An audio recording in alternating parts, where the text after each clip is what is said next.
నమస్తే, welcome to special discussion. Congress party 6 హామీల్లో భాగంగా మహిళలకి ఉచిత బస్సు ప్రయాణం పథకం ఇటీవలే ప్రారంభమైంది. అయితే దీని వెనుక మహిళల్లో హర్షాతిరేకాలు వ్యక్తమవుతున్న కొంత అసౌకర్యం కూడా ఉంది. అయితే అటు ఆర్టీసీ సిబ్బందికి ఇటు ప్రయాణికులకి కూడా ఒకలాంటి సందిగ్ధ పరిస్థితి నెలకొంది. దేని విషయంలోనూ కొన్ని విషయాల్లో పూర్తి క్లారిటీ ఇంకా రావాల్సింది. అయితే ఈ విషయంలో ప్రభుత్వం యొక్క దిశానిర్దేశం ఎంతవరకు అవసరం ఉంది అనే విషయాలు చర్చించడానికి ఈరోజు మనతో ఉన్నారు, జూమ్లో సిద్ధంగా ఉన్నారు పివి కృష్ణమాచారి గారు, సీనియర్ అడ్వకేట్. అలాగే మరొక అడ్వకేట్ డాక్టర్ సుభాష్ని గారు మనతో ఉన్నారు. సో ఇద్దరిని ఆహ్వానిద్దాం. సార్ నమస్తే. Sir welcome to the show. Madam నమస్తే. నమస్తే. సో ఇప్పుడు ఏదైతే ఉచిత పథకం ఉంది, అందరూ హ్యాపీగా తిరుగుతున్నారు లేడీస్. కాకపోతే దానిలో ఏంటంటే అసౌకర్యం కూడా ఉంది. ఒకసారి నేను సార్ని ఈ విషయంలో ఫస్ట్ అడిగి మీ దగ్గరికి వస్తాను. సార్, ఇప్పుడు మహిళల్లో ఏదైతే ఫ్రీ అనేసరికల్లా చాలామంది ఎగబడడం, విపరీతంగా బస్సులు రష్గా తిరుగుతున్నాయి. అండ్ అందులోనే వాళ్ళు కొట్లాడుకుంటున్నారు కూడా, ఒకళ్ళతో ఒకళ్ళు కలహించుకోవడం అనేది జరుగుతుంది. అలాగే సీట్లను కూడా ఎక్కువగా జెంట్స్ సీట్లను కూడా ఆక్యుపై చేయడం, దానిలో కూడా గొడవలు జరుగుతున్నాయి. సో ఇలాంటి పరిస్థితి నెలకొనడానికి కారణం ఏంటంటారు? ముఖ్యంగా ఈ పథకం మంచిదే, ఆలోచన విధానం మంచిదే. మహిళలకు ఉచిత ప్రయాణం ఇవ్వడం అనేది సమంజసమైన విషయం. ముఖ్యంగా ఏంటంటే ఈ ఆర్టీసీ బస్సుల్లో ప్రయాణం చేసేవాళ్ళు పేదవారు, మధ్యతరగతి వారు, ఉద్యోగస్తులు, స్టూడెంట్స్ వీళ్ళే ఎక్కువగా ఉంటారు. సో వీళ్ళకి ఉచితంగా ఇవ్వడం మంచి ఆలోచన. కాకపోతే ఇక్కడ సడన్ గా ఉప్పెనల్లా వచ్చి మీద పడితే ఏం చేయలేని పరిస్థితి. అలాగే ఇప్పుడు ఈ ప్రీ ప్లాన్ లేకపోవడం, ప్లానింగ్ లేకుండా సడన్ గా ఉచితం ప్రకటించేసరికి ఇంట్లో ఉన్న మహిళలు ఉచితంగా ఇస్తున్నారు కాబట్టి అందరూ ఒకేసారి రావడం వల్ల బస్సులు రద్దీ పెరగడం, బస్సుల్లో కొట్లాటలు, తొక్కులాటలు, ఇన్కన్వీనియన్స్, అలాగే ఆక్యుపెన్సీ రేటింగ్ పెరగడం, బస్సులు సరిపోకపోవడం, ఇవన్నీ ఇబ్బందులు ఎదురుతున్నాయి. అసలు వెళ్లాల్సిన స్టూడెంట్స్ టైంకి కాలేజీకి వెళ్ళలేకపోవడం, ఉద్యోగస్తులు డ్యూటీకి టైంకి వెళ్ళలేకపోవడం, అలాగే చాలా ఇబ్బందులు గురవుతున్నాయి. ముఖ్యంగా ఈ ఉచితాన్ని ఒక ప్లాన్ ప్రకారం అమలు పరిచినట్లయితే ఈ ఇబ్బందులు తొలగించవచ్చు. అసలు ఉచితాలు ఇచ్చినప్పుడు ఏ ఇబ్బందులు వస్తాయి, వాటిని ఎలా తొలగించాలి, ఏ ఏ చర్యలు తీసుకుంటే ఆ ఇబ్బందులు తొలగుతాయి అనేది ముందుగా ఒక ప్లాన్ ఉంటే బాగుండేది. అఫ్ కోర్స్ ఇంకొకటి ఏంటంటే ఈ ఉచితం హడావిడి అనేది ఈ 4 రోజులు హడావిడిగా తిరుగుతారు, ఉచితంగా వచ్చింది కాబట్టి అని. తర్వాత క్రమంగా వాళ్ళ పనిలో వాళ్ళు విజయ్ ఉచితంలో ప్రయాణాలు కూడా తగ్గుతాయని నేను అనుకుంటున్నాను. ముఖ్యంగా ఆర్టీసీలో మేడం ఒకటి ముఖ్యమైన విషయం ఏంటంటే ఆర్టీసీలో ఉచితం బస్సులు, సిటీ బస్సులే కాదు మేడం, ప్రతి చోట కూడా క్యూ సిస్టమ్ ఉండాలి. ఈ క్యూ సిస్టమ్ లేకపోవడం వల్లనే ఒకళ్ళ మీద ఒకళ్ళ పడటం, తోసుకోవడం, ఆ సీటు మీద ఖర్చులు వేసుకోవడం, అది తీసేయడం, మరి కొట్లాడుకోవడం, పెద్ద పెద్ద యుద్ధాలు జరుగుతున్నాయి. మరి ఆర్టీసీ వారు ఇప్పటి వరకు కూడా ఈ క్యూ సిస్టమ్ ఎందుకు పాటించట్లేదు నాకు అర్థం కావట్లేదు. అది ఖచ్చితంగా ఆర్టీసీ వారు క్యూ సిస్టమ్ పాటించారు. ప్రతి బస్సు ఎక్కే దగ్గర కూడా క్యూ సిస్టమ్ పాటిస్తే అది చాలా వరకు కూడా ఇటువంటి ఇబ్బందికర పరిస్థితుల్ని ఇచ్చేస్తాయి. ముఖ్యంగా ఆక్యుపెన్సీ, బస్సులో ఎంతమంది ఎక్కాలో అంతమందిని ఎక్కించుకుంటే ఈ యొక్క రద్దీ కూడా తగ్గుతుంది. సో ఈ బస్సులు సంఖ్య పెంచకుండా ఈ యొక్క ప్రయాణికులు పెంచడం, ప్రయాణికులు ఎక్కువ ఆక్యుపెన్సీ తీసుకోవడం వల్ల చాలా ఇబ్బందులు అవుతున్నాయి. కాబట్టి ముఖ్యంగా ఆర్టీసీ వారు తీసుకోవాల్సిన చర్యలు, వాళ్ళు తీసుకోవాల్సిన జాగ్రత్తలు ఎక్కువగా ఉన్నాయి ఇందులో. Okay sir, right sir. So madam మీరు చెప్పండి. ఇప్పుడు సార్ చెప్తున్నారు విపరీతమైన అంటే ఒక క్యూ సిస్టమ్ పాటించాలనేది సార్ చెప్తున్నారు. యాక్చువల్లీ అది వెల్కమింగ్ ఇదన్నమాట పాయింట్. అయితే ఇక్కడ ఎవరి హడావుడిలో వాళ్ళు ఎక్కేయాలి, వెళ్ళిపోవాలి, అంతే కదా. అంటే ఒకలాంటి రష్, అది ఎట్లా అంటే ఒకళ్ళొకళ్ళు తోసుకోవడం అనేది అక్కడే వస్తుంది. అంటే మళ్ళీ నెక్స్ట్ బస్ ఎప్పుడు వస్తుందో అది కూడా ఇలాగే వస్తే ఇదే తప్పదు కదా. ఇలాంటి ఒక ఏమంటారంటే ఒక అయోమయ స్థితిలోకి వెళ్ళిపోతున్నారు. సో దీని గురించి అంటే మహిళల్లో ఎలాంటి డిసిప్లిన్ వస్తే బాగుంటుంది? డిసిప్లిన్ అనే కాదు, ఇప్పుడు మనం తమిళనాడులో మనం చూసినట్టయితే దెర్ ఈజ్ సమ్ డిఫరెన్స్. వాళ్ళు అంటే టికెట్ కొనడానికి ఉన్న వ్యక్తి కూడా చివరిలో ఉన్నా కానీ he will pass of the amount. అతనికి కండక్టర్ వరకు ఆ అమౌంట్ పాస్ అయ్యి మళ్ళీ ఆ టికెట్ కూడా ఆ చివరి వరకు వెళ్తుంది. ఆ డిసిప్లిన్ అక్కడ ఉంది. ఈవెన్ ఢిల్లీలో కూడా కొంతవరకు మనం చూడొచ్చు. చాలా ఏరియాస్లలో అంటే మనం ఇక్కడ మాత్రము అంటే ఇప్పుడు మన తెలంగాణ ఏరియాని కనుక మనం ఇప్పుడు చూసుకున్నట్టయితే ఫుల్ డిసిప్లిన్ అని చెప్పలేము. ఎంత రద్దీ ఉండాలో అంతకంటే ఎక్కువనే ఉంటుంది. అంటే దీనికి అసౌకర్యం ఒకటి ఏంటంటే బస్సెస్ ఎక్కువ లేకపోవడం ఒకటి, ఆటోల మీద మనం ఎక్కువ డిపెండ్ అయ్యి ఇన్ని నెలలైనా ఇన్ని సంవత్సరాల నుంచి కూడా ఒక ఆటో అనేది పిల్లలకు స్కూల్కి అంటే పంపించే అది అక్కడి నుంచి కూడా ఆటోలో ఉండే. గతంలో ఎలా ఉండే, పిల్లలకి స్కూల్కి వెళ్ళడానికి కూడా ఆర్టీసీ వాళ్ళు మనకు బస్సెస్ ప్రొవైడ్ చేసేది. ఎప్పుడు ఆ కాలంలో అంటే 1986 అనుకోండి, 85 అనుకోండి, 86, 87లో కూడా మనం we have seen so many buses for children. ఎడ్యుకేషన్కి వెళ్ళాలంటే ఒక స్టాప్లో కూడా స్కూల్ బస్సెస్ ఉండేది, కాలేజ్కి ఉండేది, అలా స్పెసిఫిక్గా మెన్షన్ చేసేది. కానీ ఇప్పుడు ఉచితం అంటే అదేదో అదే పెద్దగా తీసుకోవడం జరుగుతుంది, ఓవర్ ఎగ్జైట్మెంట్. ఇప్పుడు ఏంటంటే ఉచితం కోసమే గెలిచినట్టు కాదు parties.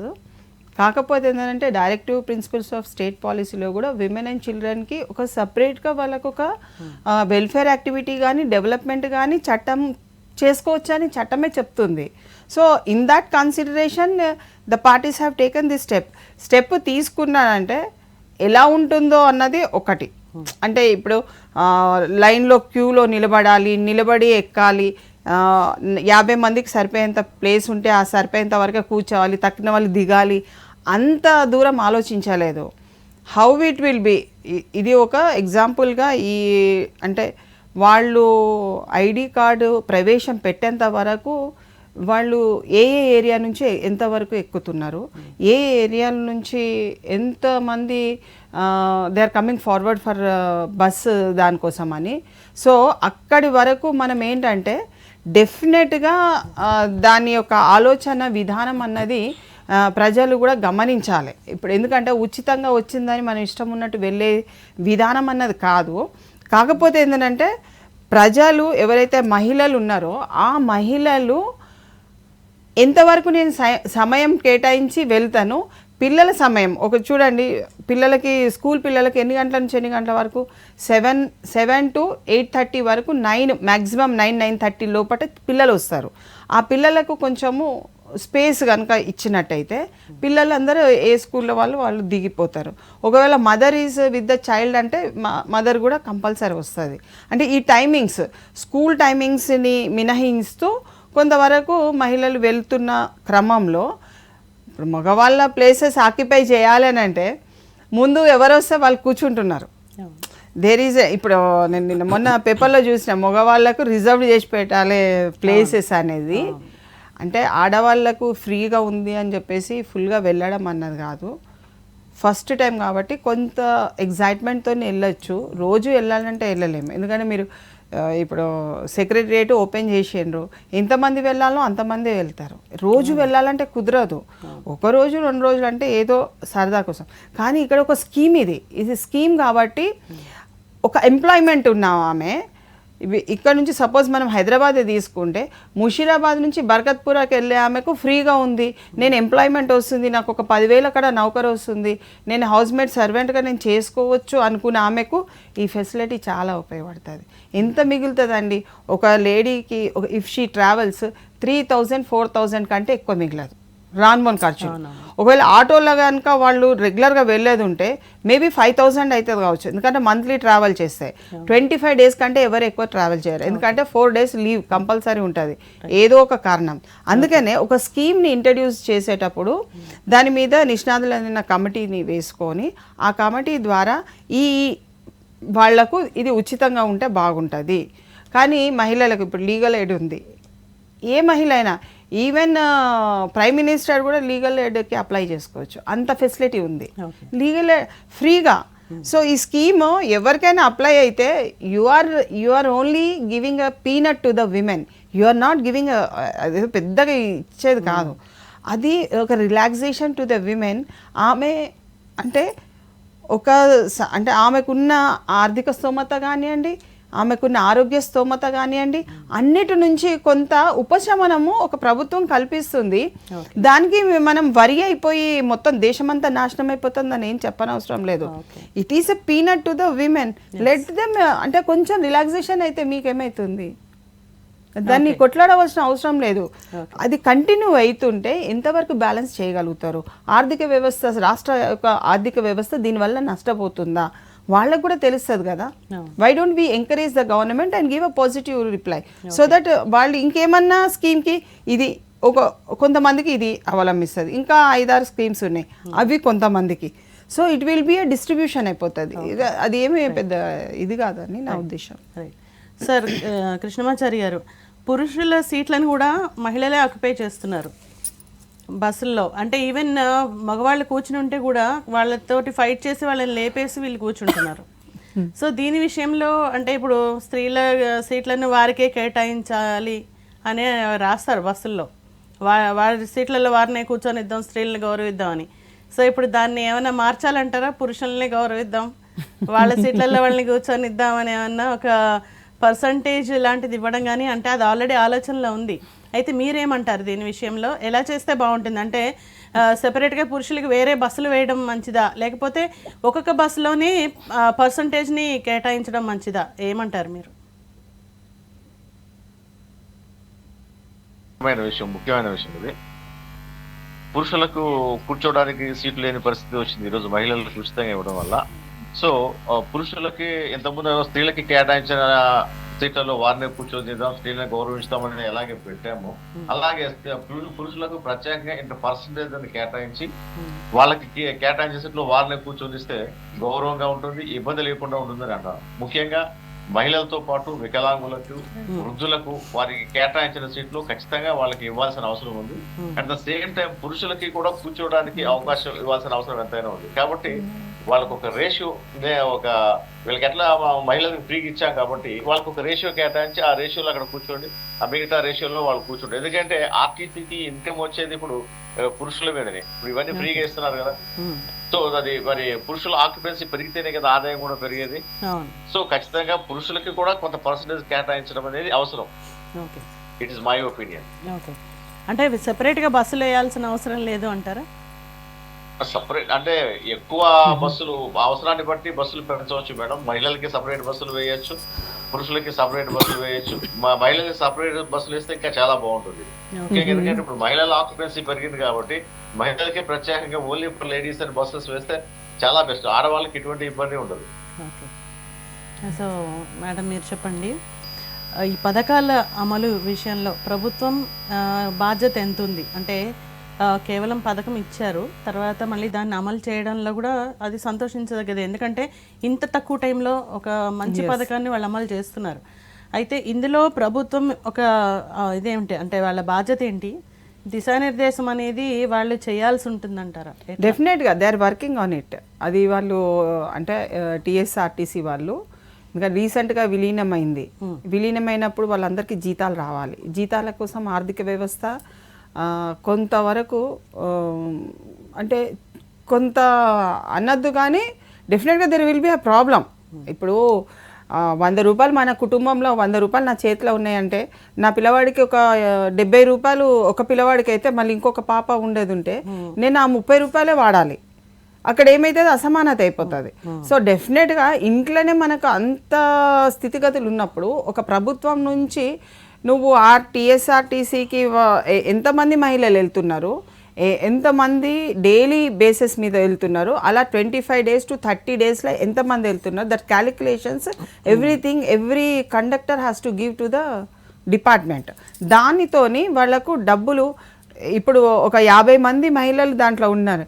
Actual capacity of the bus ఎంత ఉంటుంది, 50 మందిని వేసుకోండి, దాంట్లో ఒక సుమారు 60-70 మందిని ఎక్కిచ్చేసింది అనుకోండి. దాంట్లో వీళ్ళు చూపించేది ఎంత చూపిస్తున్నారు, చూపించిన దానికి accountability for the government is much more important. టీఎస్ఆర్టీసీలో మంచి నిష్ణాతులైన ఆఫీసర్స్ ఉన్నారు, మేనేజింగ్ డైరెక్టర్స్. కాబట్టి మనము దాన్ని అసంతృప్తిగా తీసుకోవాల్సిన అవసరం లేదు. దాన్ని ఒక ప్రక్రియగా వాళ్ళకున్న ఆధార్ కార్డు కానివ్వండి, లేకుంటే వాళ్ళకున్న ఐడెంటిటీ ఏంటిది, ఈ మహిళ ఎటు వెళ్తుంది. కొంతమంది ఆధార్ కార్డు కూడా ఉండదు. ఇప్పుడు రోడ్డు మీద మనం వెళ్ళేటప్పుడు చూస్తాము, బెలూన్స్ అమ్మే వాళ్ళు ఉంటారు. అరే నీకు ఫ్రీగా ఉన్నది ఎక్కిపో అని పక్కన వాళ్ళు సజెషన్ ఇచ్చినా నన్ను తీసుకుపోతారా సార్ నిజంగానే, ఎందుకంటే ఈ స్కీమ్స్ అన్నీ కొన్ని రోడ్డు మీద ఉన్న వాళ్ళకి కొంతమందికి బెగ్గర్స్ కానీ వీళ్ళకి కొంత వాళ్ళకి తెలియదు. అలా తెలిసినప్పుడు వాళ్ళు కూడా దీంట్లో ఒక భాగంగా వాళ్ళు వెళ్ళిపోతారు. సో వాళ్ళకి కొంతమందికి ఆధార్ కార్డు ఉంది, వాళ్ళకి ఏ విధంగా వీళ్ళు చూస్తారు. So you are accommodating the persons. ఇక్కడ ఉన్న మహిళల్ని పిల్లల్ని మీరు అకామిడేట్ చేస్తున్నప్పుడు ఒక కమిటీ అన్నది డెఫినెట్గా దీని మీద రూపకల్పన చేయవలసిన అవసరం ఉంది. ఇన్ ఫ్యూచర్లో కూడా ఒక 1 month తర్వాత, అంటే జనవరి మంత్ వరకు వాళ్ళు maybe they maybe releasing some of the ఒక ఐడెంటిటీ అనేది రిలీజ్ డెఫినెట్గా చేస్తారు. దాని మూలాన ఎందుకంటే మెట్రోను మామూలు కామన్ బస్సెస్ ఇప్పుడు తీసుకున్నారు. దానివల్ల ఏంటంటే డిస్ట్రిక్ట్ టు డిస్ట్రిక్ట్ ప్రయాణం కూడా చేసే వాళ్ళు కూడా చాలామంది ఉంటారు. అదైతే అసలు ఇంకా చెప్పలేము. ఎందుకంటే అవసరాలు పబ్లిక్కి అంత ఉన్నది. అవసరాలు అంటే నేను ఈరోజు 50 రూపాయలు నేను సేవ్ చేయగలిగితే నా పిల్లలకు నేను ఒక మంచి పూట భోజనం పెట్టగలుగుతా అన్న తల్లి ఆలోచన ఉంటుంది ఎవరైనా కానీ. స్త్రీలు ఈరోజు ప్రభుత్వం తీసుకున్న నిర్ణయంలో నువ్వు ఇంటికి సహాయం చేసినట్టే. ఆ అకౌంట్ ఏదైతే ఉందో, బట్ అదేమీ దుర్వినియోగం కాదు. ఆ అకౌంట్ కూడా ఇప్పుడు ఆమె 3,000 రూపాయలు ట్రాన్స్పోర్ట్లో సేవ్ చేయగలిగితే that is helpful for the family. చాలా అంటే చాలా ఉపయోగపడతాయి. 1,000 రూపాయలు కూడా 100 రూపాయలు ఒక్కరోజు లేని కుటుంబాలు కూడా చాలా ఉన్నవి. అందులో ఇలాంటి స్కీమ్స్ ఉపయోగపడ్డ వాళ్ళు నిజంగా బెనిఫిటెడ్ ఫ్యామిలీస్ అయితే ప్రభుత్వంది బాధ్యత చాలా ఉంటుంది. ప్రభుత్వం రూపాయి ఖర్చు పెట్టినా, 100 రూపాయలు ఖర్చు పెట్టినా, 1,00,000 రూపాయలు ఖర్చు పెట్టినా ఈ స్కీమ్స్ మీద అకౌంటబిలిటీ 50 పైసలకు కూడా రాసి పెడతారు. అకౌంటబిలిటీ ఉంటుంది. కాబట్టి ప్రభుత్వము నెగ్లిజెన్సీతోని ఈ స్కీమ్ని చూడొద్దు. డెఫినెట్గా దేర్ షుడ్ బి సమ్ అంటే అకౌంటబిలిటీ. ఒక వ్యక్తి నిన్ను పాయింట్అవుట్ చేయకుండా నీ స్కీమ్ బాగా నడవాలి అని అంటే you should take the support of NGOs. అక్కడ ఉన్న అధికారులు కానివ్వండి, లోకలైట్స్ కానివ్వండి, లేకుంటే ఎవరినైనా సరే సహకారం అన్నది ఒక కమిటీగా తీసుకున్నట్టయితే the role of the government towards the free schemes. ఇవన్నీ ఫ్రీ స్కీమ్స్ కాబట్టి ఫ్రీగా వస్తే ఫినాలని ఇంట్లోకి వెళ్ళిపోతుంది అన్నట్టు చాలా మటుకు దుర్వినియోగం కాకుండా ఉండే అవకాశాలు అవుతాయి. ఎందుకంటే ఫ్రీగా అన్నప్పుడు ఎవరైనా వెళ్ళొచ్చు. పలానా కేటగిరీ అన్నప్పుడు నీకు ఎవరు ఈమె, ఎక్కడ పోతుంది, ఎందుకు అన్న ప్రశ్న ఇస్తారు. దాంట్లో కూడా మనకు కొన్ని చెప్పారు. ఏమని, ఏదైనా ఫంక్షన్కి వెళ్తుంటే మేము 10 మంది కలిసి టూరిజంలోకి వెళ్తున్నాము, సో మేమందరము వెళ్తాం, మాకు టికెట్ అవసరం లేదు అని అంటే వాళ్ళు ఒప్పుకోరు. నువ్వు డే టు డే సర్వీస్, నీకు ఇక్కడ నుంచి అక్కడికి వెళ్తున్నావు అంటే ఒక గ్రూప్ ఆఫ్ విమెన్ కనుక వెళితే దే ఆర్ నాట్ యాక్సెప్టింగ్. అది చెప్పడం జరిగింది. అంటే ఇక్కడ అవసరాలు తీరడం కోసం అంతే పథకం, నిత్యం అవసరాలు. ఇప్పుడు చూడండి మీకు ఇక్కడ మీరు చాలా గమనించండి, మార్కెట్ కొత్తపేటలో ఉన్న మార్కెట్ తీసుకెళ్ళి ఎక్కడో వేశారు, రామోజీ ఫిలిం సైడ్ ఎటో వేశారు.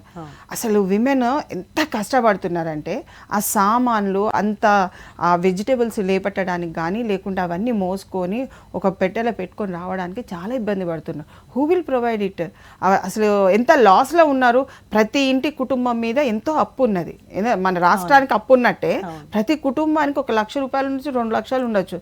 అవి తీర్పడానికి వాళ్ళ జీవితం కూడా సరిపోదు కొంతమందికి. ఈ స్కీమ్ వలన just they will be relying upon. ఇప్పుడు ఆమె ఇక్కడ నుంచి కొత్తపేట నుంచి అక్కడికి వెళ్తుంది బస్సులో, వాట్ మేక్స్ ద డిఫరెన్స్?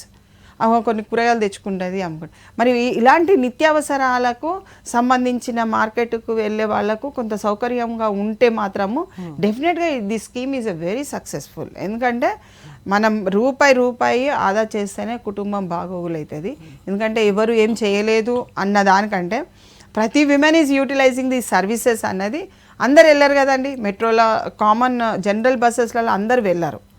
ఎవరికి కార్లో ఉన్న వాళ్ళు కార్లో వెళ్తారు, ఎవరికి ఏ విధంగా సౌకర్యం ఉన్నదో ఆ విధంగా వెళ్తారు. బాగా టైం ఉంటేనే జనరల్ బస్సులు ఎక్కుతారు. ఎందుకంటే 1-2 hours it will takes a journey.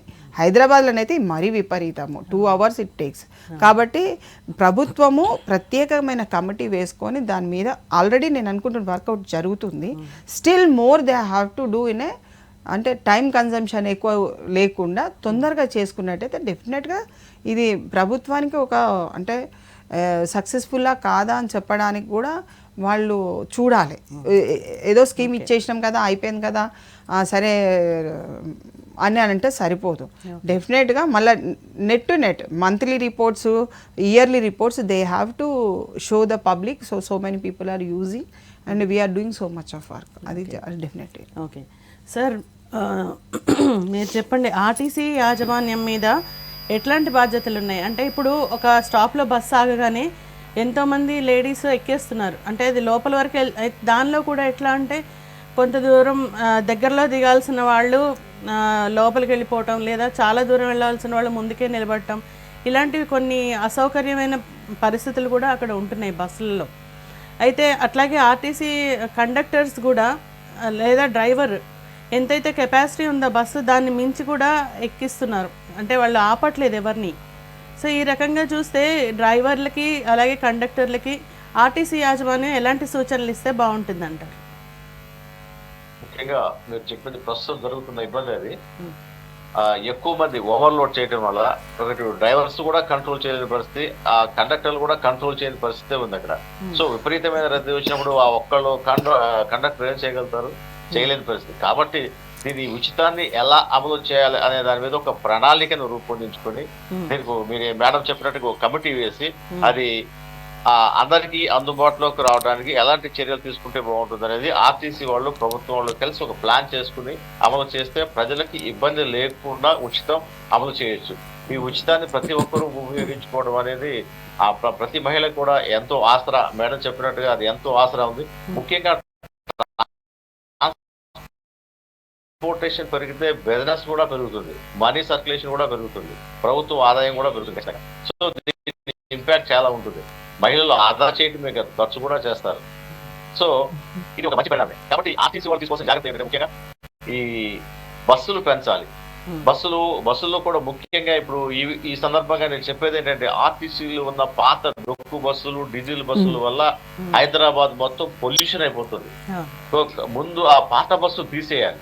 ఆ చెత్త బస్సులు ఎప్పుడు 50 ఆ స్క్రాప్ బస్సులన్నీ కూడా నడుపుతున్నారు. అలాంటి బస్సులు తీసేది ఎలక్ట్రిక్ బస్సులు, సిఎన్జి బస్సులు సిటీలో వాడాల్సిన అవసరం. ముఖ్యంగా బస్సులు పెంచడం వల్ల ఆక్యుపెన్సీని బట్టి, అవసరాన్ని బట్టి బస్సుల సంఖ్య పెంచడం వల్ల అలాగే క్యూ సిస్టమ్ అనేది చాలా ఇంపార్టెంట్. మీరు ఈ క్యూ సిస్టమ్ వల్ల ఏమంటే ఎంతమంది ఎక్కగలరు అంతమంది ఎక్కించిన క్యూ ఆఫ్ చేసేయచ్చు. నెక్స్ట్ బస్సులో మిగతా వాళ్ళు వెళ్తారు. అప్పుడు ఏమైందంటే బస్సు ఎక్కే వాళ్ళకి ఇబ్బంది ఉండదు, ఈ డ్రైవర్ కి ఇబ్బంది ఉండదు, కండక్టర్ కి ఇబ్బంది ఉండదు, ఈ అందరికీ కూడా ఇబ్బంది లేకుండా వెళ్తుంది. కాబట్టి ఇక్కడ ఏమైందంటే ఆర్టీసీ వాళ్ళు ఎక్కువ బస్సులు ప్రొవైడ్ చేయలేకపోవడం వల్ల మాత్రమే ఈ రద్దీ జరుగుతుంది.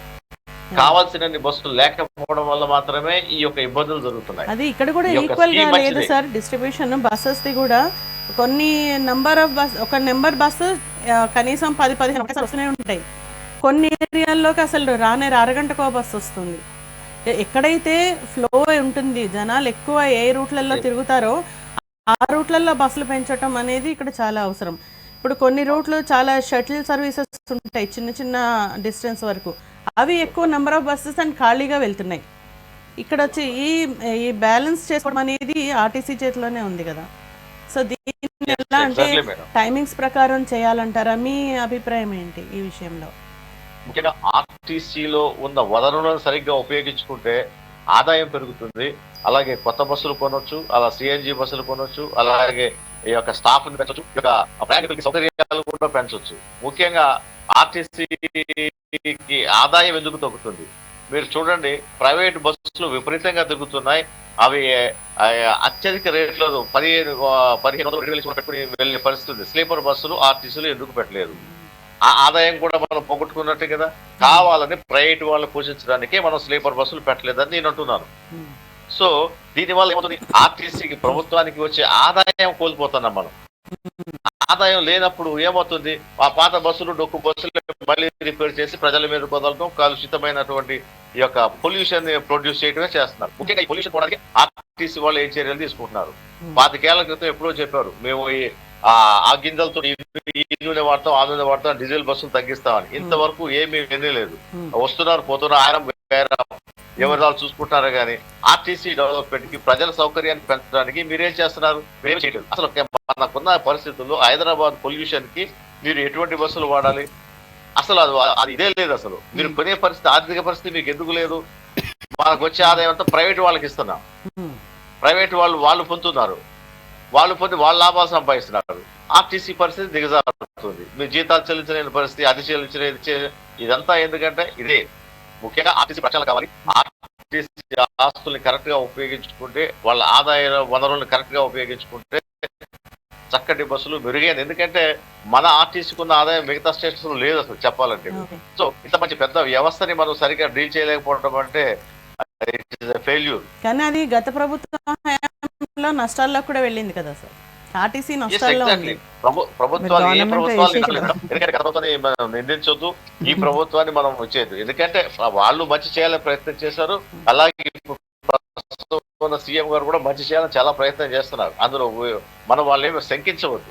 ఆ పొలిటికల్ పబ్లిక్ ఏం కావాలి అది చూడాలి.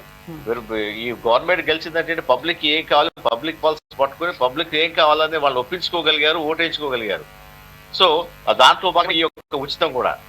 సో అలాంటి దాన్ని మరి కరెక్ట్ ఇంప్లిమెంట్ చేయాలంటే ఏం చేయాలి? సరైన వనరులు కావాలి. సరైన వనరులు ఏంటి? తగినన్ని బస్సులు కావాలి, తగిన స్టాఫ్లు కావాలి, మిగతా ఏర్పాట్లన్నీ కావాలి. అవునా కదా? అది లేకనే కదా ఇప్పుడు ప్రజలు ఇబ్బంది పడేది. నేను అనేది ఆ యాంగిల్ చెప్తున్నాను తప్ప నేను ఒక ప్రభుత్వాన్ని ఏ ప్రభుత్వాన్ని అంటే ఇక్కడ బేసిక్ గా ప్రభుత్వాన్ని అనడం కాదు, కానీ ప్రజెంట్ సిచ్యువేషన్ అలా ఉంది కదా అంటున్నాను. ఇక్కడ ప్రభుత్వం ఇన్వాల్వ్మెంట్ పాత ప్రభుత్వంతో ఇప్పుడు ఇన్వాల్వ్మెంట్ లేదు ఈ ప్రెసెంట్ ఉన్న దానిలో. బట్ ఆర్టీసీ కండిషన్ గురించి నేను చెప్తున్నాను. RTC condition is very bad madam, very bad. మీరు చూడండి, ఒక ఆర్టీసీ బస్సులో మీరు అది ఆ పొగ చిమ్ముతుంటే మీకు ఎంత మనసుకు బాధ. ఆ పొగని మన పిల్లలకి మనం అదే ఇస్తున్నాం, అదే పిలుస్తున్నాం. మనం 100 ఏళ్ళు బతకస్తులో 50 ఏళ్ళు 40 ఏళ్ళకే పోతున్నారు మేడం. మన పిల్లలకి మంచి వాయు, స్వచ్ఛమైన వాయువుని ఇవ్వలేకపోతున్నాం మనం ఈరోజు సిటీలో. ఆర్టీసీ కాదు, మిగతా డీజిల్ వెహికల్ చాలా ఉన్నాయి, ప్రైవేట్ వెహికల్స్ అన్ని కూడా పొల్యూషన్. అలాగే ముఖ్యంగా ఆర్టీసీ, అతి పెద్ద సంస్థ ఆర్టీసీ. ఆర్టీసీ ఎందుకు ప్రక్షాళన చేయట్లేదు అర్థం కావట్లేదు. ఏదో కొద్దిగా మన కొన్ని ఎలక్ట్రికల్ చేసాం, కొన్ని కాదు, చాలా అవసరం ఉన్నది. అవసరాన్ని తగినది వాడాలి. మీరు అవసరాన్ని తగినంత వాడకుండా మీరు ఏదో బొటాబడిగా ముక్కుబడి తీసినట్టుగా చేస్తే ఎలాంటి ఫలితం ఇస్తుంది? ఇప్పుడు ఫ్రీ ఉచితం పెట్టారు, మీరు క్వాలిటీ బస్సులు ఇవ్వాలి. ఫ్రీ ఇచ్చా కదా అని చెప్పి డొక్కు బస్సులన్నీ కూడా పబ్లిక్ మీద వదిలేసి దాంట్లో నడువు విరిగిపోయే పరిస్థితులు. శాఖ ప్రతి క్షణం స్పీడ్ బ్రేక్ వేస్తుంటారు సార్. చాలా ఆడవాళ్ళకి ఎంత ఇబ్బంది అవుతుందంటే ఎందుకు తీయరు? ఆ సజ్జనార్ గారు ఆ బస్సులో ప్రయాణం చేస్తే ఆయనకు తెలుస్తుంది. నిజంగా ఆయన మంచి ఆఫీసరు. బట్ అలాంటి వాళ్ళు ఇలాంటి బస్సులో ప్రయాణం చేస్తే, ఆ ఎర్ర బస్సులో ప్రయాణం చేస్తే ఆ ఎట్లా స్టాండర్డ్ ఎంత వరకు బాగుందో తెలిస్తే వాళ్ళే మంచి చేయగలుగుతారు. Okay right sir. సో ఇప్పుడు ఎవరైతే ఆడవాళ్ళకి ఇది ఉంది, కానీ లోపల ఫైటింగ్స్ అవి అవ్వడం కానీ లేకపోతే ఇంకోటి ఏంటంటే దిగేటప్పుడు స్టాప్స్ వైజ్ కూడా ఇప్పుడు వాళ్ళు సపోజ్ 113 ఫర్ ఎగ్జాంపుల్, అది ఇక్కడ ఉప్పల్, సికింద్రాబాద్ టు ఉప్పల్. ఈ ఉప్పల్ వెళ్ళాల్సిన వాళ్ళు కూడా డ్రైవర్ క్యాబిన్ దగ్గరలో నిలబడుతారు. ఎస్, నారాయణగూడలోనో లేకపోతే అక్కడ ఇంకా ముందు దిగే వాళ్ళు ఉంటారు, హిమాయత్ నగర్, వాళ్ళేమో లోపలికి కూడా ఉంటారు. బయటకు వచ్చే వరకు బస్సు ఆగుతుందో లేదో అని టెన్షన్, ఒకళ్ళనొకళ్ళు తోసుకోవడం, కొన్ని చోట్ల ఏంటంటే దొంగతనాలు జరుగుతుంది. ఇంత అంటే ఒకటి ఫ్రీ ఇచ్చారనే సంతోషం కన్నా ఎక్కువ ఈ అసౌకర్యాలు చాలా ఎక్కువ ఉన్నాయి. అయితే రీసెంట్ గా బస్సులు కూడా కొన్ని కొత్త బస్సులు తీసుకుంటామని అనౌన్స్మెంట్ కూడా ఇచ్చారు.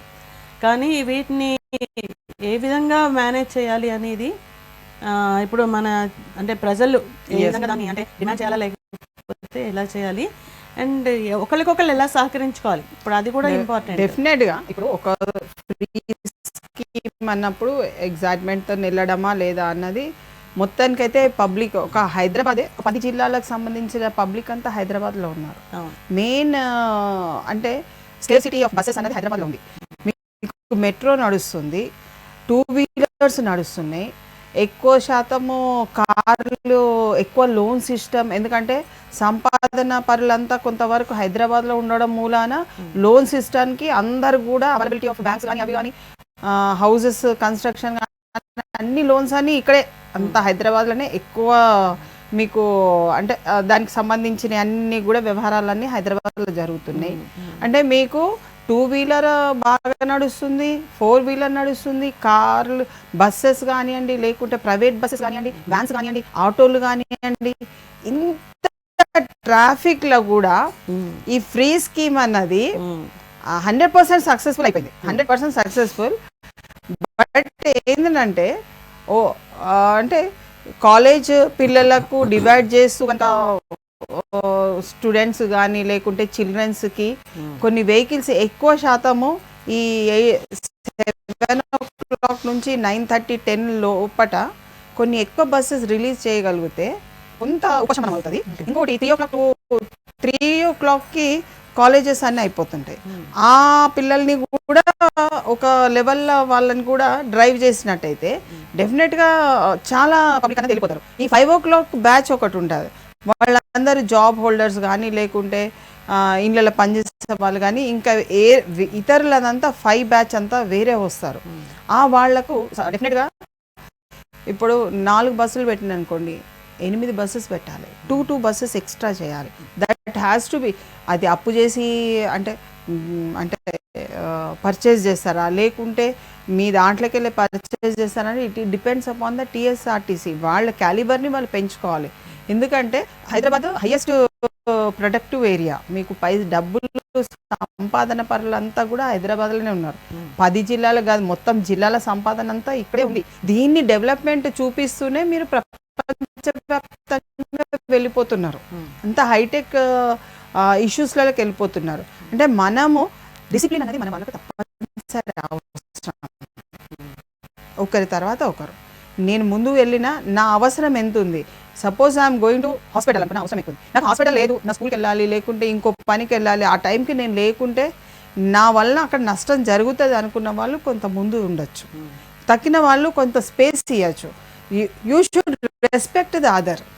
ఆ విమెన్ని కొట్లాట పెట్టుకుంటే, ఇప్పుడు మనకు ఒక జగిత్యాల ఒక ఇష్యూ జరిగింది, ఏదో బస్సులో మొత్తం పక్కన కూర్చుంటే పెద్ద కొట్లాట సస్పెన్షన్ వరకు వచ్చింది ఆఫీసర్. అంటే అలాంటి ఇన్సిడెంట్ అక్కర్ కాకుండా ఒక క్రైమ్ వ్యవహారాలు కాకుండా కొంత పోలీస్ సపోర్ట్ కూడా కొంత తీసుకొని ఫస్ట్ ఫేజ్లో ఇప్పుడు అంటే next month at least next month వరకు వాలంటీర్స్ని కూడా ఏర్పాటు చేసుకోవచ్చు. ఎందుకంటే వాలంటీర్స్గా చేయడానికి హైటెక్ సిటీ వారు ఎవ్రీ సాటర్డే అవైలబిలిటీ ఇస్తారు, వాళ్ళు కొంత టైం ఇస్తారు. వాళ్ళనే కాదు, స్కూల్ కాలేజెస్ పిల్లల్ని అందరినీ కూడా ఒక వాలంటీర్స్గా చేసుకుంటూ ఒక 1 month వరకు వాళ్ళని లైమ్ లైట్కి చేయాలి. మెయిన్ స్ట్రీమింగ్ చేసుకుంటూ వెళ్తే అది ఒక పెద్ద సక్సెస్. ఎందుకంటే నీకు అలవాటు చేయండి ప్రజలకు కూడా వాళ్ళకు వాళ్ళ తొందరపాటుతోని వాళ్ళు అనేక తప్పులు కూడా చేయొచ్చు. అందుకని అలా తప్పులు కాకుండా కొంత వాలంటీర్స్ని you have to use it. Suppose ఎన్జిఓసే ఉన్నారు, వాళ్ళ యొక్క సహకారం తీసుకొని ఈ స్టాప్ నుంచి ఈ స్టాప్ మీరు హెల్ప్ చేయండి. చాలా ఎక్కువ స్టాప్స్ తీసుకోవద్దు. ఏదో ఇక్కడ ఎక్కేసి గచ్చిబౌలిలో దిగమంటే కష్టము. మీకు చూడండి ఊబర్ ఓలాలు అన్నీ నడుస్తున్నాయి, స్టిల్ పబ్లిక్ ఎంత రద్దీగా కనపడుతున్నారు. అంటే ఏంటి, నీడ్ ఆఫ్ ద అవర్ అన్నది ఎక్కువ ఉంది. 10 బస్సులు ఉండే చోట నువ్వు 2 బస్సుల సప్లై ఉంది నీకు. అంటే 10 బస్సు అంటే 8 బస్సుల ఆ యొక్క పబ్లిక్ అందరు కూడా 2-wheeler మీద కానీ లేకుంటే 2-wheelers కూడా ఇమీడియట్గా షిఫ్ట్ అయిపోతారు బస్సులో మంచిగా ప్రయాణం చేస్తే. కానీ హైదరాబాద్ ఈజ్ ఏ ఏరియా, నీకు 2 hours పడుతుంది ఎక్కడికన్నా వెళ్ళాలి, 1 hour 2 hours. జస్ట్ సికింద్రాబాద్ నుంచి బేగంపేట వరకు 2 hours మొన్న ఒక ఇన్సిడెంట్లో జరిగింది. అంటే బేగంపేట సికింద్రాబాద్ ఎంత దూరం కూడా లేదు, 10 minutesలో క్రాస్ చేసే ఏరియాకి you are going in 1 hour 2 hours. అంటే అంత నీడ్ ఉంది మనకు. కానీ మీకు 5 తర్వాత పబ్లిక్ 9 వరకు మీకు అసలు కదలలేదు. అంటే మనము ఇక్కడ స్కీమ్ గురించి మాట్లాడినప్పుడు need of the hour, what is need of the hour? అంటే పబ్లిక్ని డివైడ్ చేయాలి. డివైడ్ చేస్తే పబ్లిక్ వాళ్ళంతటి వాళ్ళు ఇప్పుడు పిల్లల్ని తీసుకొచ్చి ఎట్లాగూ నువ్వు 6 గంటలకు వస్తున్నావు కదా అక్కడ ట్యూషన్ వెళ్ళమని తల్లిదండ్రులు ట్యూషన్కి జాయిన్ చేస్తారు. కాలేజ్ పక్కనే ట్యూషన్ ఉందంటే ఎంతోమంది పిల్లలు ఉంటారు. ఇప్పుడు ట్యూషన్ పిల్లల్ని నువ్వు కేర్ టేకింగ్ చేయాలి. పిల్లల్ని స్కూల్ పోయే పిల్లల్ని ఒక సికింద్రాబాద్లో 10,000 మంది పిల్లలు దే ఆర్ ట్రావెలింగ్. 10,000 అంటే ఒక స్కూల్స్ 10,000ని ఫిలప్ చేసే స్కూల్స్ ఉన్నాయి ఓన్లీ సికింద్రాబాద్ జస్ట్ స్టేషన్ దగ్గర. అంటే అంత ట్రాఫిక్ ఎక్కడెక్కడి నుంచి వస్తున్నారు. విత్ ఇన్ ఫ్రాక్షన్ ఆఫ్ 7:37 నుంచి మొదలుకొని 8:30 లోపటి 10,000 మంది వెళ్ళిపోతున్నారు. అంటే నీకు 2-3 hours ఎవ్రీ అంటే ఆటోలు ఇక్కడ బస్సెస్ కార్లు అన్నీ సమకూర్చంగా పిల్లలందరూ స్కూల్కి వెళ్తున్నారు. నీకు ఇక్కడ అవసరం, నీడ్ ఆఫ్ ద అవర్ ఏంటి, how much you are giving time for the public. నీవు ఇక్కడ స్కీమ్ ఇంప్లిమెంటేషన్కి నీకు కావాల్సిన కేటగిరీ వైజ్గా నువ్వు డివైడ్ కనుక చేస్తే ఇంకా అది చాలా కష్టాలు అయిపోయింది. ఎందుకంటే ఆమె నువ్వు పనికిరావమ్మా, నువ్వు బస్సులు ఎక్కద్దు అన్నారనుకోండి, అఫెండ్ అయిపోతారు. అందులో లేడీస్ చాలా ఈగోయిస్టిక్గా ఫీల్ అవ్వచ్చు, లేకుంటే అఫెండ్ అవ్వచ్చు, ప్రభుత్వానికే రేపు ఓట్లకు చాలా గండి కావచ్చు. కాబట్టి యూ షుడ్ నాట్ అఫెండ్. ఏ స్త్రీ అయినా నువ్వు ఫ్రీగానో వదిలిపెట్టేశారు అంతే, ఇంకా ఆమె వెళ్ళిపోతుంది. ఆమె వలన నీకు వ్యాపారాలు వేరే కూడా వస్తాయి. దెర్ విల్ బి ఇప్పుడు సార్ కూడా చెప్పాను, వ్యాపారాలు కానీ ఈ 3,000 4,000 ఆమె సేవ్ చేసే అమౌంట్ కూడా it will be rotation. So indirectly గవర్నమెంట్కి బెనిఫిటరీ ప్రోగ్రామ్ అయింది. కాబట్టి ఎక్కువ బస్సెస్ కనుక ప్రొవైడ్ చేయగలిగితే ఇంకా ఏంటి, ఇంకా 2-3 వీళ్ళు తీసుకోవాలి. ఏమని ఒకవేళ అంటే ఇప్పటికీ ఉన్నది కానీ చాలామంది ప్రైవేట్ బస్సెస్ని ఎంగేజ్ చేయడం మూలాన ఈ టూరిజం వాళ్ళది కొంత లాస్ అనేది వస్తున్నది. కాబట్టి టూరిజంకి గవర్నమెంట్ బస్సెస్ వాళ్ళు మంచి బస్సెస్ వాళ్ళకి చేసినట్టయితే టూరిజంకి వెళ్ళే వాళ్ళు ఎవరైనా ఉంటే వీళ్ళని అకామిడేట్ చేయొచ్చు, దాని మీద వాళ్ళకి డబ్బులు వస్తాయి. ఓకే, అట్లా. Okay right sir. ఈ బస్ పాసులు ఉన్న వాళ్ళకి టికెట్లు ఇవ్వాలా లేదా అలా అంటే కొన్ని కండక్టర్లకు కూడా క్లారిటీ ఉండట్లేదు. అంటే ఇప్పుడు సపోజ్ ఐడి చూపించమంటారు, ఆధార్ డూప్లికేట్ అయితే పనికిరాదు, ఒరిజినలే చూపించమంటున్నారు. కొంతమంది ఓకే అంటున్నారు, అంటే మనం ఏదైనా చూపించిన డ్రైవింగ్ లైసెన్స్ కానీ ఏదైనా చూపించినా కూడా వాళ్ళు ఓకే చేస్తున్నారు. కొంతమంది మాత్రం పర్టికులర్గా ఆధార్ కావాలి, అది కూడా ఒరిజినలే కావాలి అంటున్నారు. నెక్స్ట్ వచ్చేసి బస్ పాస్లలో కూడా ఇప్పుడు మన గవర్నమెంట్ ఇష్యూ చేసేది ఐఎన్పిఆర్ ఇష్యూ చేసే జర్నలిస్ట్ పాస్ కానీ లేకపోతే సెక్రటేరియట్ సిబ్బంది ఎవరైతే ఉన్నారో వాళ్ళే గవర్నమెంట్ ఇష్యూ చేసేది, ఈ పాస్లు ఉన్నా కూడా టికెట్ తీసుకోవాలి అంటూ కొంతమంది కండక్టర్లు పట్టుబడుతున్నారు. లేదు, ఇక్కడ 2 రకాలుగా గవర్నమెంట్ నుంచి ఆదాయం వెళ్తుంది. సో దీన్ని నేను ఒప్పుకోనని ఒక ఆవిడ ఈరోజు జరిగింది ఒక ఇన్సిడెంట్. టికెట్ తీసుకోండి అంటే లేదు నేను తీసుకోను, నాకు పాస్ ఉంది సో అని ఆవిడ రిజెక్ట్ చేశారు. అప్పుడు కండక్టర్ అయోమయస్థితిలో పడిపోయింది, ఏం చేయాలో అర్థం కావట్లేదు అని. సో ఈ విషయంలో ఎలాంటి అంటే ఒక నిబంధనలు కానీ ఏదన్నా ఒక స్ట్రక్చర్ అనేది ఏర్పరచాలి అంటే ఏం చేస్తే బాగుంటుంది? ముఖ్యంగా మీరు చెప్పింది వాస్తవంగా జరుగుతుంది. మా జూనియర్ అడ్వకేట్ ఆమెకు తెలియక ఒక రోజు ముందు పాస్ తీసుకుంది. అరే ఫ్రీ ఇచ్చిన తర్వాత పాస్ తీసుకున్నారు కదా అని కొంచెం అనిపించింది. ఆ కండక్టర్ పాస్ చూపిస్తే ఏం చేశాడు, ఎక్కడైతే బస్ స్టార్టింగ్ పాయింట్ నుంచి ఎండింగ్ పాయింట్ వరకు టికెట్ కొట్టించి ఇది ఇంతే తీసుకో, నాకు అంత ఎందుకు టికెట్ కొట్టావు, నేను ఇక్కడే మధ్యలో దిగిపోతాను కదా, నేను హైకోర్టు దగ్గర దిగిపోతాను కదా అంటే లేదమ్మా ఇట్లయితే ఎక్కువ లేకపోతే లేదు అని ఇట్లాగా మిస్యూజ్ అవుతుంది. సో ముఖ్యంగా ఈ పాస్లు ఒక 4 రోజుల వరకే తీసుకుంటారు. ఈ ఉదయం పాస్ కంటిన్యూ తర్వాత మళ్ళీ మీరు తీసుకోరు మహిళలు. ఓకే, ముఖ్యంగా మన మహిళలు ఈ ఐడెంటిటీ కార్డు ఇబ్బంది పెట్టడం, ఎందుకంటే మహిళలందరికీ ఉచితం ఉన్న తర్వాత where is the discrimination? A card ఉంటే ఈ కార్డు లేకపోతే మన మహిళలే కదా, మన మహిళలే ప్రయాణిస్తున్నారు. ఇక వాళ్ళ డిస్క్రిమినేషన్ ఈ కార్డు ఉండాలి ఆ కార్డు ఉండాలి ఇవన్నీ రిస్ట్రిక్షన్ పెట్టడం అనవసరం నాకు తెలిసినంత వరకు. ఈ యొక్క పాసుల రద్దు అనేది 1 month లో ఈ పాస్ అయిపోతే మళ్ళీ నెక్స్ట్ పాస్ తీసుకోరు వాళ్ళు, అంతకు మించి ఏం లేదు. సో ముఖ్యంగా ఈ యొక్క ఇబ్బందిని తొలగించాలంటే ఒక మీరు మేడం చెప్పినట్టుగా ఒక కమిటీ వేసి ఒక ప్రణాళికాబద్ధంగా దీన్ని అమలు పరిస్తే సమస్యలన్నీ తొలగిపోతాయి, అన్ని సమస్యలకి పరిష్కారాలు దొరుకుతాయనేది వాస్తవం. ముఖ్యంగా ఒక కమిషన్ వేసి ఒక కమిటీ వేసి ఆ కమిటీ ఆ సమస్యలను పరిశీలించి ఏం చేస్తే బాగుంటుంది వాళ్ళ సూచనలు తీసుకుని అమలు చేస్తే బాగుంటుంది. ఇది ఎందుకంటే ఇది చేసే అవకాశం ఉంది, ఎందుకంటే ఇది బర్నింగ్ ప్రాబ్లం. ఇది ఈ యొక్క ఫ్రీని మిస్యూజ్ చేసుకోకుండా ఆ యొక్క ఫ్రీ అనేది అందరికి ఉపయోగపడాలి, ఆ ఉద్దేశం అనేది సఫలీకృతం కావాలి. అంటే ఇక్కడ ప్రయాణికులకి సందిగ్ధమే ఉంది, బస్ కండక్టర్లకు కూడా సందిగ్ధమే ఉంది. సో ఇది ఎట్లా బ్యాలెన్స్ చేద్దాం మేడం? ఇక్కడ there is no specific rule, ఒక ప్రత్యేకమైన రూల్ సిస్టమ్ అంటూ లేదు. కాబట్టి ఈ యొక్క అసందిగ్ధంగా ఉండటం వల్లనే ఈ ప్రాబ్లం స్టార్ట్ అవుతుంది. కాబట్టి అసందిగ్ధత పోవాలి అంటే ఒక కమిటీ వేసి దాని యొక్క సమస్యల పరిష్కారాన్ని కృషి చేస్తే అన్ని సాల్వ్ అవుతాయి. It is not a matter.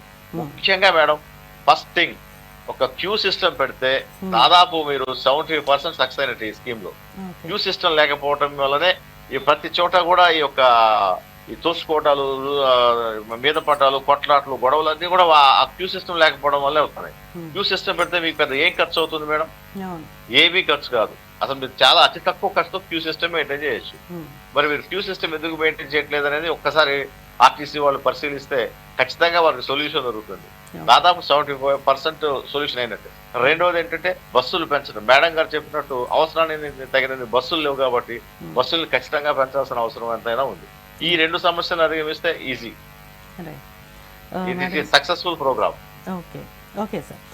Next ఇప్పుడు సజ్జనార్ గారు మొన్న ఈ మధ్య చెప్పారు, పల్లె వెలుగు బస్సులు అలాగే ఎక్స్ప్రెస్ బస్సులు, తక్కువ డిస్టెన్స్ ప్రయాణం చేయాల్సిన వాళ్ళు పల్లె వెలుగు బస్సులు వాడండి, ఎక్కువ దూరాలు వెళ్ళే వాళ్ళకి ఎక్స్ప్రెస్ బస్సులు వదిలేసేయండి.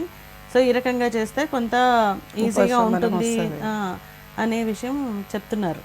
సో ఇది సాధ్యమేనా? ఎందుకంటే ఇప్పుడు సిటీలోనేమో ఇంత రష్ ఉంది, బట్ వేరేజ్ మనం ఇది తెలంగాణ వ్యాప్తంగా ఉన్న పథకం కాబట్టి ఊర్లోకి వెళ్ళే వాళ్ళకి ఇది బెనిఫిట్ అవుతుందా? అంటే ఇప్పుడు సజ్జనార్ గారు ఏదైతే చెప్పారో అది పాటించడం అనేది సాధ్యమేనా? డెఫినెట్గా. ఇప్పుడు ఏమంటే మీకు ఏటు నగరం వెళ్ళాలి, ఏటు నగరం వెళ్ళాలి అని అంటే ఏదో ఒక బస్సు ఎక్కాలి. నేను ఎక్కిన బస్సును నన్ను దింపేస్తే అక్కడ అఫెండ్ అయిపోతారు కదా. ఇప్పుడు ఆమెకు పల్లె బస్ అనేది షీ డజంట్ నో. కొంత ఎడ్యుకేషన్ ఉండి సరే అక్కడ ఒక టైటిల్ పెట్టేసి ఇవే బస్సులల్లో మీరు వెళ్ళండి మహిళలు ఈ బస్సులో అన్నది అక్కడ ఏమైనా టైటిల్ ఇస్తారా? There should be some recognizing. ఎందుకంటే మహిళలు ఆ నంబర్ చూసుకొని వెళ్తారు. ఎక్కువ శాతం మహిళలు ఎవరికైనా హస్బెండ్ కూడా డైరెక్షన్ ఇస్తే 113 ఎక్కమ్మా, లేకుంటే 20P ఎక్కమ్మా, 20E ఎక్కమ్మా అని చెప్తారు. ఈ స్టాప్లో ఎక్కి అక్కడ దిగితే నీకు ఈ రూట్ వస్తుంది, ఈ రూట్ నుంచి వెళ్ళు అని. చాలామంది మహిళలు ఎక్కువ బస్సులో, ఇప్పుడు కొంత మెట్రో కూడా అంటే గ్రామాలలో వేరు, సిటీలో ప్రయాణం వేరు. ఇప్పుడు గ్రామాలలో వెళ్ళాలి అని అంటే ఎక్కడ అంటే అక్కడ దిగలేరు. ఎందుకంటే ఐసోలేటెడ్ ఏరియాస్ ఉంటాయి. వాళ్లకు భయంకరంగా రాత్రిపూటకు వెళ్ళడము, ఆ చీకట్లో నడుచుకొని వెళ్ళడము కొంత కష్టసాధ్యమవుతుంది. చివరి వరకు ఉన్న డెస్టినేషన్ చాలా ఇంపార్టెంట్. కాబట్టి వీళ్ళు ఇచ్చే నేమ్స్ ఏవైనా కానీ కొంత కన్ఫ్యూజన్ లేకుండా ట్రావెలింగ్, ఫ్రీక్వెంట్ ట్రావెలింగ్ చేసేవాళ్ళు ప్రతి ఒక్క డ్రైవర్కి, కండక్టర్కి 100% ష్యూర్ దే నో ఇట్. ఫ్రీక్వెంట్గా ట్రావెల్ చేసేవాళ్ళు నమస్తే అన్న అనుకొని వెళ్ళేవాళ్ళు చాలామంది ఉంటారు. వాళ్లకు తెలుసు కాబట్టి వాళ్ళు ఆపే క్రమంలో కూడా వాళ్ళు ఎక్కేస్తారు. కాబట్టి పేరులో తేడా ఉండేది ఉంటే వాళ్లకు ఒక అంటే వాళ్ళు వెళ్ళే రహదారిలో కొంత అడ్డంకులు అన్నది రావచ్చు. కొంత అంటే నేమ్ ఇప్పుడు పల్లె వెలుగులు అనండి, ఇంకా వేరేదనండి, బట్ మీరు అనౌన్స్మెంట్ చేసేది అక్కడ రిటర్నబుల్గా అక్కడ కంపల్సరీ కనపడాలి. ఎందుకంటే ఇప్పుడు ఆటో వాళ్ళకి పెద్ద ఇది గడ్డ సమస్య అయిపోయింది. వాళ్ళు ధర్నాలు చేస్తున్నారు, రాస్తారు, ఏదో చేసేస్తున్నారు. వాళ్ళకు కూడా అంటే నెక్స్ట్ మంత్ నుంచి వాళ్ళకు కూడా కొంతవరకు వస్తుంది. వాళ్ళకు కూడా పబ్లిక్ వస్తారు. కొంచెం ఏంటంటే ఇది ఇప్పుడు సిస్టమ్ని అంటే మనం కనుక కోఆపరేషన్ ఇచ్చినట్టయితే సిస్టమ్ విల్ చేంజ్. ఇప్పుడు క్యూ సిస్టమ్ రావాలంటే వాలంటీర్స్ ఉంటేనే క్యూ సిస్టమ్ వస్తుంది. Many more volunteers are important. గ్రామ స్థాయిలో అయితే గ్రామ స్థాయిలలో ఉన్న వాలంటీర్స్ని తీసుకోవాలి, ఇంటర్మీడియట్ డిగ్రీ వాళ్ళని, ఆడపిల్లల్ని తీసుకొని వాళ్ళని కొంత కోఆపరేటివ్ చేయమని ఒక 15-20 డేస్ని ఎక్సర్సైజ్ చేసినట్టయితే ఒక అంటే ఎక్కడెక్కడ కూర్చోవాలి, ఎక్కడ వెళ్ళాలి, మీరు ఇలా వెళ్ళండి అని చెప్పేవాళ్ళు కొంతవరకు మనం చూడొచ్చు. ఎన్ఎస్ఎస్ కోఆపరేషన్ తీసుకోవచ్చు, scouts and guides cooperation, NCC cooperation తీసుకోవచ్చు. కానీ ఒక లైమ్ లైట్కి ఎన్జిఓస్ అన్నది అవసరం. ఇప్పుడు ఏదో అలా వదిలిపెట్టవలసిన అవసరం లేదు. అలా చేసినట్టయితే అందరికీ అసౌకర్యంగా ఉండకుండా సౌకర్యంగా ఉంటూ కొంత ఆర్థిక వ్యవస్థని అంటే అంటే కింది స్థాయికి తీసుకురాకుండా కొంత ఏర్పాటు చేసే అవకాశాలు కూడా ఉంటాయి. ఒక మహిళ ఇక్కడ నుంచి అక్కడ ప్రయాణం చేస్తుందంటే ఏదో పని మీద వెళ్తున్నా, ఆ పని కూడా అవుతుంది.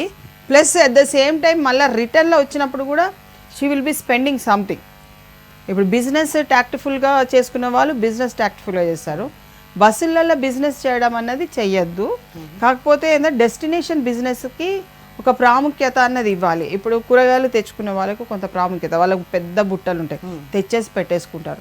ఇవే వద్దు, ఇలాంటివి తేవద్దు అని అంటే మరి ఆమె ఇంత ముందు నుంచి చేసుకుంటూ వస్తుంది కదా, డబ్బులు కట్టి పట్టుకొచ్చుకుంటున్నారు. సో కూరగాయల డెస్టినేషన్ ఎక్కడి వరకు ఉన్నది, వాళ్లకు సపరేట్గా వాళ్లకు కొంత కేటాయించవలసిన అవసరం ఉంది. ఎందుకంటే ఇది ఇట్లా వదిలిపెట్టే ఇష్యూ కాదు ఇది. అంటే తెలంగాణకు అది పెద్ద క్రెడిబిలిటీ అయిన ఇష్యూ, ప్రజలకు కూడా అవసరానికి సంబంధించిన issue, need of the hour. కాబట్టి ప్రతి ఒక్క ఇల్లు కూడా పార్టిసిపేటెడ్ దీంట్లో. కాబట్టి మనం ఈ స్కీమ్ని తోసిపుచ్చవలసిన అవసరం లేదు.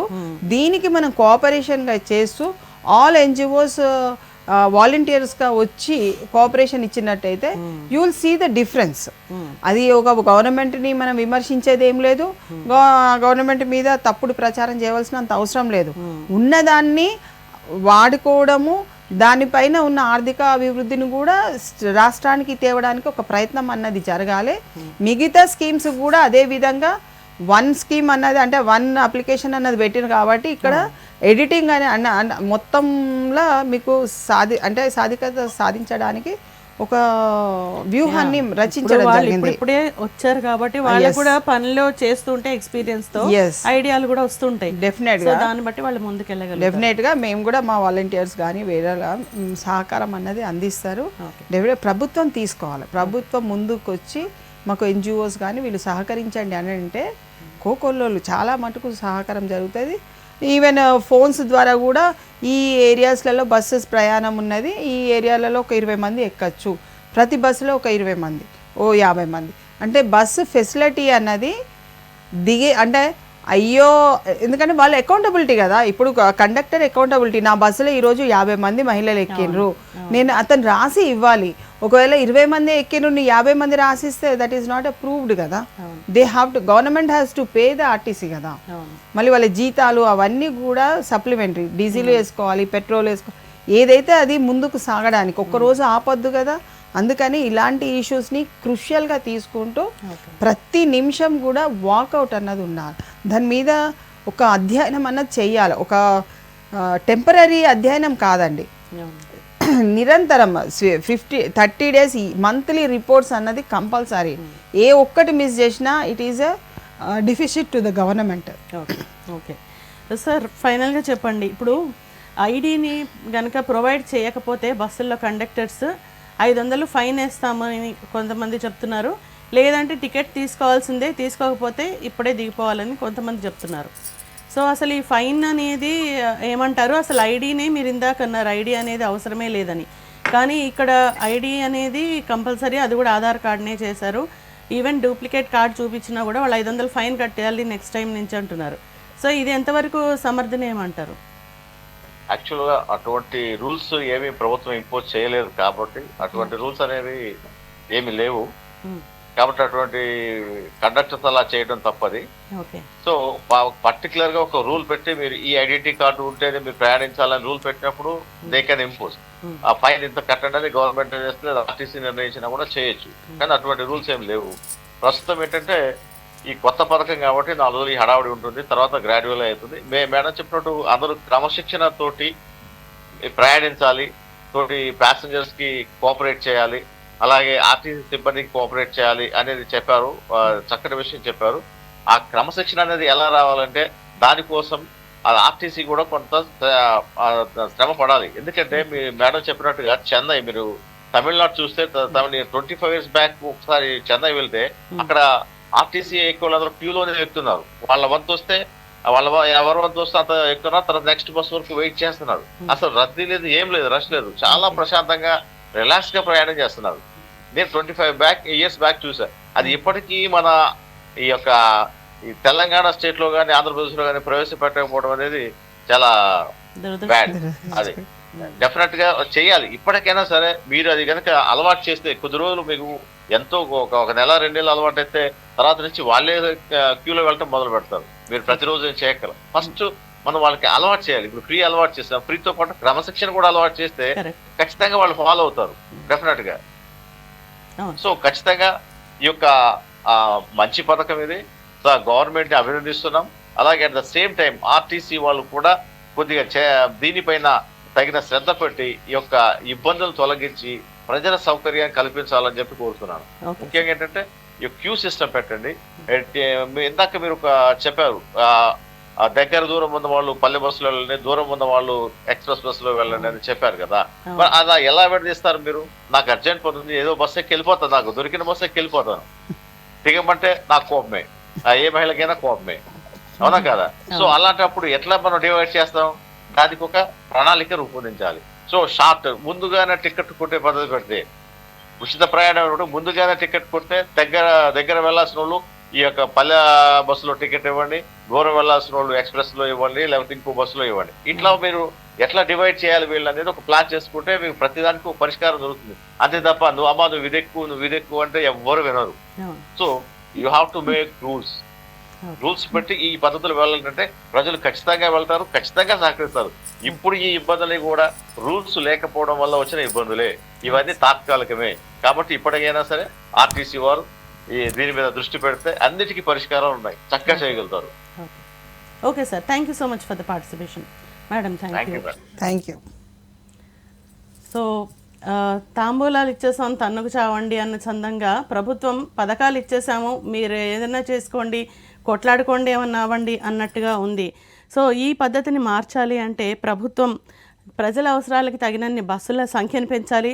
అలాగే కొంతమంది ఎన్జిఓస్ నుంచి వాలంటీర్స్గా తీసుకుని వాళ్ళ కోఆపరేషన్తో ఒక క్యూ సిస్టమ్ని పాటిస్తూ ఏ బస్సు ఆక్యుపెన్సీకి తగినంతగా మాత్రమే జనాల్ని ప్రయాణికుల్ని ఎక్కించుకోవడం లాంటి మార్పుల్ని ఒక సంస్కరణల్ని కనుక తీసుకురాగలిగినట్లయితే ఈ పథకం పూర్తి స్థాయిలో విజయవంతం అవుతుందని మన గెస్ట్లు ఇద్దరు చెప్తున్నారు. సో ఇది ఇవాళ ఎపిసోడ్. మరో ఎపిసోడ్లో మళ్ళీ కలుద్దాం. Keep watching.